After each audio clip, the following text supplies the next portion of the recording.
भारत में गर्मी के सीजन में यात्री ट्रेनों में सफर करना कितना मुश्किल है, आप इन तस्वीरों में देख सकते हैं। दरअसल हम बात कर रहे हैं समर वेकेशन छुट्टी के दिनों की। अगर किसी की वर्थ स्लीपर कोच में है तो उसे अपने सीट पर पहुंचने में यात्रियों के ऊपर से गुजरना पड़ता है। निस्तार के लिए जाना तो दूर की बात है, अगर उसे 500 या 400 या 1000 किलोमीटर की यात्रा तय करना है तो इसका भगवान ही मालिक है। हम आपको रीवा से चलकर राजकोट तक जाने वाली ट्रेन की गतिविधियां दिखा रहे हैं, जिसमें भेड़ बकरियों जैसी जनता स्लीपर में मौजूद है और उनसे ना कोई टिकट पूछने वाला है और ना ही कोई रेलवे प्रोटेक्शन फोर्स का जवान कुछ बोलने वाला है।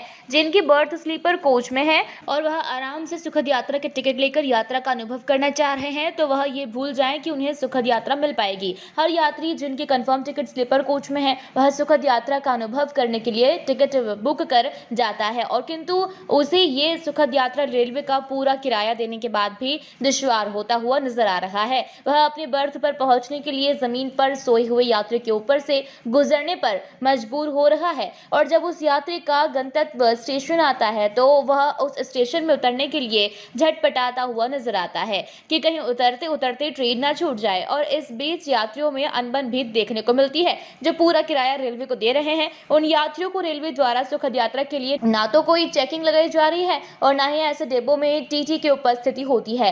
कोच में मौजूद यात्री ऐसी कठिनाइयों में अपनी यात्रा करने को मजबूर हो रहे हैं। इस स्थिति में रेलवे में यात्रा कर रहे यात्रियों को अपनी सुखद यात्रा के लिए गंभीर चिंतन की जरूरत है, जिससे स्लीपर कोच में यात्रा कर रहे यात्री अपनी यात्रा का सुखद अनुभव कर सके।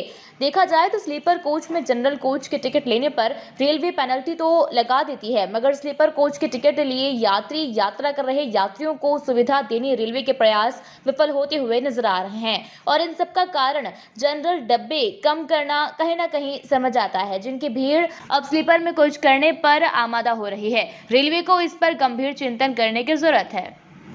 कटनी से प्रवीण कुमार पाराशर की रिपोर्ट।